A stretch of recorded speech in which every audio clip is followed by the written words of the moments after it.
அருமை தமிழர்களே, சிவகுமாரின் அன்பான வணக்கம். ஒரு பிரபலமான நகைச்சுவை காட்சி ஒன்று உண்டு. நம்ம வடிவேலு தான் நடிச்சிருப்பார். அவரையே ஒருத்தர் உத்து பார்த்துட்டு, இவன் அதுக்கு சரிப்பட மாட்டான், இவன் அதுக்கு சரிப்பட மாட்டான் அப்படிம்பார். எதுக்கு சரிப்பட மாட்டான் அதை சொல்லுங்கடா அப்படிம்பார். உடனே அவர் பக்கத்தில் இருக்கிற காதில் போய் எதோ கிசுன்னு சொல்லுவார். இவர் உடனே ஆமாம், இவன் அதுக்கு சரிப்பட மாட்டான் அப்படின்னு கடைசியில் வடிவேல் அந்த ஊரை விட்டு போகிறப்போ, எதுக்கு சரிப்பட மாட்டான்னு சொல்லாது சொல்லுங்க, ஒரு திருப்தியோடு நான் போவேன் அப்படின்னு சொல்லுவார். நாம் எதுக்கு சரிப்படுவோம், எதுக்கு சரிப்பட மாட்டோம் அப்படின்னு நம்மளை பற்றி முதல்ல தெரிஞ்சு வச்சுக்கணும். இந்த திருவள்ளுவரே சொல்கிறார், உடைத்தம் வலியறியார் ஊக்கத்தின் ஊக்கி இடைக்கண் முறிந்தார் பலர் அப்படின்னு. சில விஷயங்களை அவசரப்பட்டு கையை வச்சுட்டு கையை சுட்டுக்கிட்டான் அப்படிம்பாங்களே, அந்த மாதிரி இருந்துடக்கூடாது. ஒரு பையனுக்கு நல்லா பாட வரும் அப்படின்னா அவன் பாட்டு போட்டியில் பங்கு பெறலாம். அதை விட்டு நான் பேச்சு போட்டியில் பங்கு பெறேன்னு போகக்கூடாது. அவனுக்கு பேச தெரிஞ்சால் போகலாமே தவிர, நம்மக்கிட்ட என்ன திறமை இருக்கோ அந்த துறையில் தான் கால் வைக்கணும். ஒரு துறையில் என்னால் முடியுதுன்ற காரணத்தினாலேயே இன்னொரு துறையில் நான் ஜெயிச்சிருவேன் அப்படின்னு தப்பான மூடத்தனமான குருட்டு ஆர்வத்தினால போய் அதில் கால் வச்சு மாட்டிக்கப்படாது.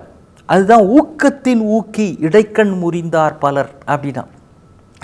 ஒரு அப்பாவுக்கு 3 பசங்க. அந்த அப்பா பெரிய செல்வந்தர்.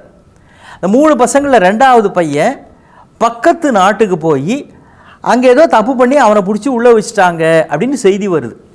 இந்த அப்பா பெரிய பணக்காரர். என்ன பண்ணார், தன்னோட அந்த அந்த பையனுடைய தம்பி அவனை கூப்பிட்டார். ஒரு பை நிறைய தங்க நாணயங்களை கொடுத்து, நீ அந்த நாட்டுக்கு போய் அண்ணனை எப்படியா மீட்டுக்கிட்டு வா அப்படின்னார். தம்பி புறப்படுறப்போ முதல் பையன் இருக்கிறானே அவன் அங்கேருந்து வந்தான். ஏன் அண்ணங்காரன் நான் இருக்கிறப்போ என்னால் முடியாதா, கடைசி பையன் அவனை போய் அனுப்புறிய, நான் போகிறேன்ப்பா அப்படின்னு. அப்பா சொன்னார், அவர் சொன்ன மாதிரி நீ அதுக்கெல்லாம் சரிப்பட மாட்ட, வேணாம் விட்டுடு அப்படின்னா. எனக்கு தெரியாதா, என் தம்பியை நான் மீட்டுக்கிட்டு வரமாட்டேனா, கொடுப்பா அந்த பையன், நான் போகிறேன், நான் போய் அவனை மீட்டு எடுத்துக்கிட்டு வரேன் அப்படின்னு போனான். போன இடத்துல அந்த நாட்டில் ஒரு பெரிய அறிஞர், இந்த செல்வந்தருடைய நண்பர்.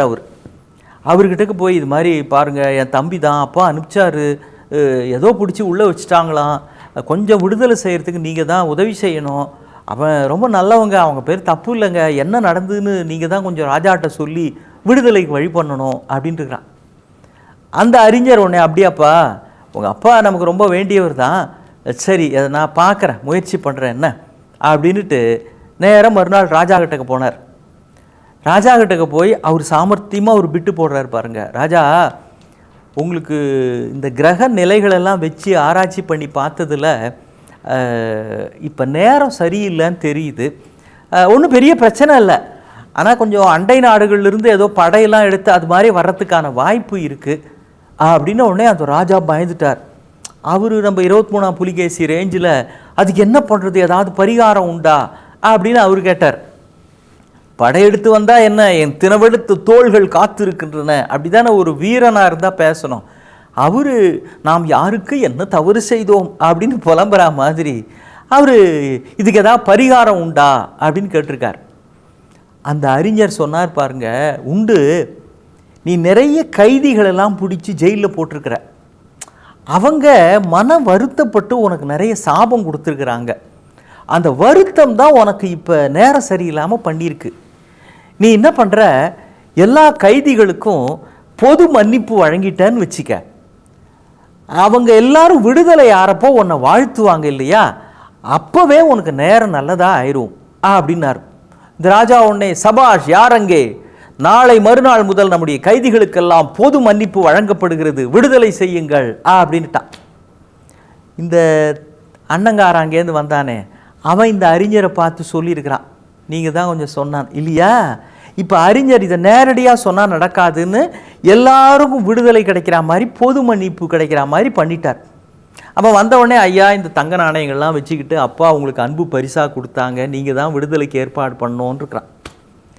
இப்போ இந்த அறிஞரை பார்த்த கையோடு அவன் பேசாமல் இருந்திருக்கணும் இல்லைங்களா. அவன் என்ன பண்ணியிருக்கிறான், அந்த ராஜாவோட அமைச்சருக்கு ஒரு செக்ரட்டரி ஒருத்தர் உண்டு, இவனும் ஒரே வயசுக்காரன். நேராக போய் அவனை பார்த்தான், வணக்கங்க அப்படின்னு இருக்கிறான், ஏற்கனவே அறிமுகம், எனக்கு நீங்கள் தான் கொஞ்சம் உதவி பண்ணணும், இது மாதிரி தம்பியை பிடிச்சி ஜெயிலில் போட்டிருக்கிறாங்க அப்படின்னு, நீ ஒன்றும் கவலைப்படாதப்பா அப்படின்னு அவன் பார்த்துருக்குறான். இப்போ பொது மன்னிப்பு வழங்கப்படுகிறதுன்ற செய்தி அமைச்சர்கிட்டேருந்து இந்த செக்ரட்டரிக்கு வந்து செக்ரட்டரிட்டேருந்து இவனுக்கு வந்துருச்சு.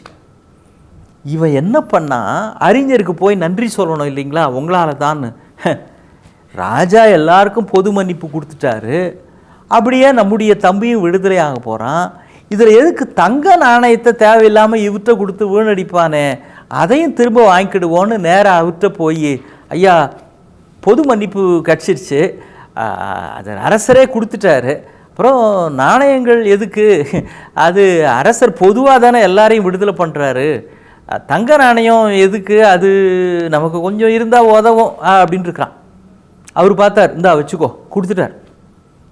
அவருக்கு வருத்தம், இவன் சின்ன பிள்ளைத்தனமாக நடந்துக்கிறான், இவனுக்காக நாம் முயற்சி எடுத்து ராஜா கிட்டக்கு போய் சொல்லியிருக்கிறோம், அது கூட தெரியாமல் நம்மளால தான் இது நடந்துன்னு கொஞ்சம் கூட தெரிஞ்சிக்காமல் புரிஞ்சிக்காமல் தங்க நாணயத்தை திருப்ப வாங்குறானே, இவனுக்கு நல்ல பாடம் கற்பிக்கணும்னு நேராக ராஜா கிட்டக்கு போனார் இந்த அறிஞர். ராஜா, ஊருக்குள்ளே ஒரு தப்பான பேச்சு உங்களை பற்றி அடிபடுது, இந்த இருக்கிற கைதிகளில் யாரோ ஒரு பையன் பக்கத்து நாட்டு செல்வந்தருடைய பையன், அந்த செல்வந்தரும் நீங்களும் ரொம்ப நெருக்கமானவங்க, அவனை விடுதலை பண்ணணும் அப்படின்றதுக்காகத்தான் தனியாக அவனை மட்டும் பண்ணால் நல்லா இருக்காது அப்படின்றதுனால தான் எல்லாருக்கும் பொது மன்னிப்பு கொடுத்துட்டீங்கன்னு ஊருக்குள்ளே உங்களை பற்றி தப்பாக பேசுகிறாங்க அப்படின்னு ஆரம்பித்தார். ராஜா உடனே என்னங்க பண்ணுறது, அதுக்கு என்னங்க பண்ணுறது, எனக்கு அப்படிலாம் யாரையும் தெரியாதேன்னு அவர் சொன்னார். நீங்கள் அவனை மட்டும் ஜெயிலில் வைங்க, மற்றவங்களுக்கெல்லாம் பொது மன்னிப்பு கொடுத்துருங்கன்ட்டார். இப்போ மற்ற எல்லாரும் வந்துட்டாங்க, அந்த பையன் உள்ளேயே இருக்கிறான். இப்போ பாருங்கள், தங்க நகைக்கு ஆசைப்பட்ட, தங்க நாணயங்களுக்கு ஆசைப்பட்டு தங்கமான குணம் தடுமாறி போகிற பொழுது எதற்காக இந்த நாட்டுக்கு வந்தானோ அந்த நோக்கமே அடிபட்டு போய்விட்டது. திரும்ப போய் அப்பாட்ட சொன்னான், அப்பா இது மாதிரி ஆயிப்போச்சுப்பான்னு. அப்பா சொன்னார், ஏய் நான் ரொம்ப கஷ்டப்பட்டு காசு காசாக பார்த்து சேர்த்தப்போ பிறந்த புள்ள நீ, அதனால தான் உனக்கு தம்பிங்கிற பாசத்தை விட காசு பெருசாக இருந்திருக்குது, கொடுத்த தங்க நாணயத்தை நீ திருப்பி கேட்டிருக்கிற. ஆனால் உன்னுடைய தம்பியை அனுப்பிச்சிருந்தா, அவன் நான் செல்வந்தனாக இருந்த காலத்தில் பிறந்தவன், அவனுக்கு பணம் பெருசாக இருந்திருக்காது, பாசம்தான் பெருசாக இருந்திருக்கும், அண்ணனை மீட்டுக்கிட்டு வந்திருப்பான். நீ இதுக்கு சரிப்பட மாட்டேன்னு அப்போ நான் ஏன் சொன்னேன்னு இப்போ புரியுதா, இப்போவாது தம்பி போய் அவனை மீட்டுக்கிட்டு வரட்டோன்னு அப்பா சொன்னாராம். நாம் எந்த காரியங்களுக்கு பொருந்துவோம், நம் திறமை எதில் நமக்கு வெற்றியை தரும் என்பதை தெரிந்து வைத்திருப்பதும் வெற்றி பாதையில் நாம் வைக்கப் போகிற முதல் அடிக்கான தகுதி என்பதை புரிந்து கொள்ள வேண்டும். மீண்டும் சந்திப்போம். வணக்கம்.